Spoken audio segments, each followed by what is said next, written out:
માનવ જીવન અને શારીરિક સ્વાસ્થ્ય માટે ગૌવંશ કેટલો ઉપયોગી છે તે બાબતે સમાજમાં વિશેષ જાગૃતિ લાવવાના ઉમદા આશય સાથે ભુજના ટાઉનહોલ ખાતે રાજીવ દીક્ષિત પ્રેરિત સ્વદેશી ઉત્થાન સમિતિ કચ્છ દ્વારા માહિતીસભર કાર્યક્રમનું સફળ આયોજન કરવામાં આવ્યું હતું.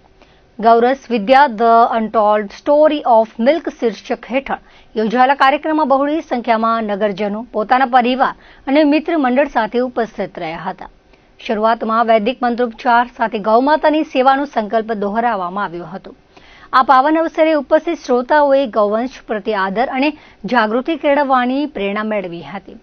કાર્યક્રમમાં મુખ્ય વક્તા તરીકે દેશી ગૌ વિશ્વ વિદ્યાપીઠ ગુજરાતના કુલગુરુ અને પ્રખ્યાત આયુર્વેદાચાર્ય ડોક્ટર હિતેશભાઈ જાની ઉપસ્થિત રહ્યા હતા.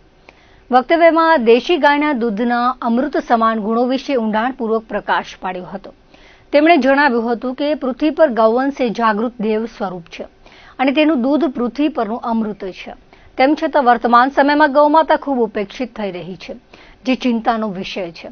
ડોક્ટર જાનીએ ગાયનું દૂધ અને ભેંસનું દૂધ કઈ રીતે અલગ પડે છે અને સ્વાસ્થ્ય માટે કયું વધુ હિતાવહ છે તેની વૈજ્ઞાનિક અને આયુર્વેદિક દ્રષ્ટિએ તુલનાત્મક સમજ આપી હતી. આયુર્વેદાચાર્ય ડોક્ટર હિતેશભાઈ જાની આજના સમયમાં લોકોમાં દૂધના વપરાશ અંગે પ્રવર્તતી અનેક ભ્રમણાઓ અને અજ્ઞાત બાબતો પરથી પડદો હટાવ્યો હતો.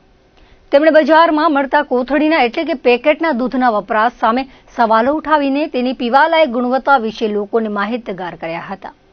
આ ઉપરાંત આજકાલ ચર્ચામાં રહેલા A1 અને A2 મિલ્ક વચ્ચેનો અસલી તફાવત શું છે તે વિશે ખૂબ જ રસપ્રદ અને સચોટ માહિતી પૂરી પાડી હતી. બાળકોના સર્વાંગી શારીરિક અને માનસિક વિકાસ માટે કયું દૂધ સર્વશ્રેષ્ઠ સાબિત થાય છે તે અંગે વાલીઓને યોગ્ય માર્ગદર્શન પૂરું પાડ્યું હતું, જેને ઉપસ્થિત જનમેદનીએ ઉત્સાહપૂર્વક આવકાર્યું હતું. હાલના સમયમાં વધતા જતા હાર્ટ એટેકના કિસ્સાઓ અંગે ચિંતા વ્યક્ત કરતા ડોક્ટર જાનીએ હૃદયરોગના હુમલા માટે કેવા પ્રકારનું ઘી જવાબદાર છે અને દેશી ગાયનું શુદ્ધ ઘી કઈ રીતે હૃદય માટે અમૃત સમાન કામ કરે છે તેની વિસ્તૃત ચર્ચા કરી હતી. અંગદાના પ્રણેતા દિલીપભાઈ દેશમુખ, વેલજીભાઈ ભુડિયા સહિત ગૌપ્રેમીઓ, ખેડૂતો અને જીવદયા પ્રેમીઓ મોટી સંખ્યામાં હાજર રહ્યા હતા.